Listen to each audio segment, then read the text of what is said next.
At this point, I'd like to give a brief summary of the model presented in this book, and I'd also like to present a take on that model.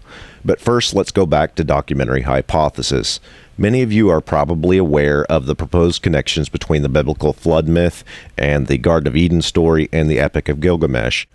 However, much more of Genesis seems to be modeled after a Babylonian understanding. The problem with this Babylonian understanding is that it comes from multiple sources.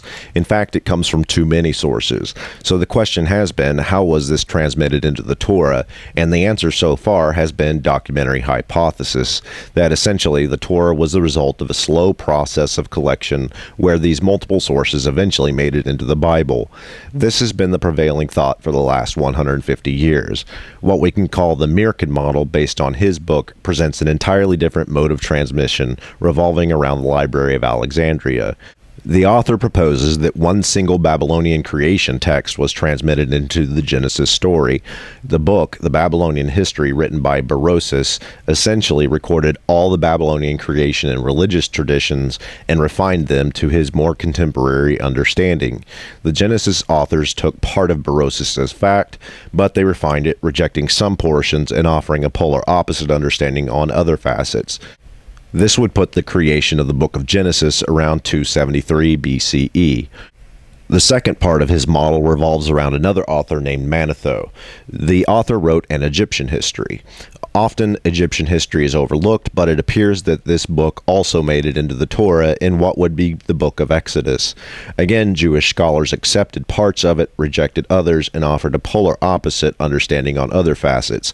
And again, this puts the book of Exodus around 273 BCE.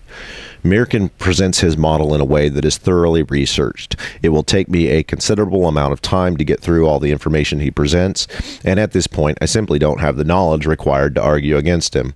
His model sounds very solid, and it's probably the most reasonable model I've ever seen. It explains the transmission of these foreign traditions into the Torah in the most likely terms. The birth of the Torah would then require relatively few sources rather than the truly massive amounts of sources required by documentary hypothesis. And at the Library of Alexandria, the writers of the Torah would have access to everything they would need to create the Torah.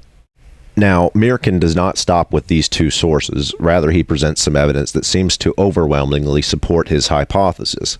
Primarily, that Greek sources, some of the most prolific writers on the planet at the time, don't seem to know of a text before the Septuagint. The Greeks draw their conclusions on the Jews largely from Egyptian oral tradition, and then later, that Egyptian understanding becomes fused with a Jewish understanding, but they don't seem to know of a Hebrew text. After the Septuagint is born, Greek authors begin referring to this work as if it's historiography. The Greeks didn't cite a Hebrew text before this, but they would have if it were known to exist. All external evidence seems to point to the Septuagint as the first codification of the Torah. At this point, I'd like to claim this as the Septuagint priority hypothesis, where the Torah is constructed for the sole purpose of presenting Hebrew histories to the Greeks. My evidence seems to point here. Gmirkin goes into extraordinary detail getting here, and I think it's a sound proposition.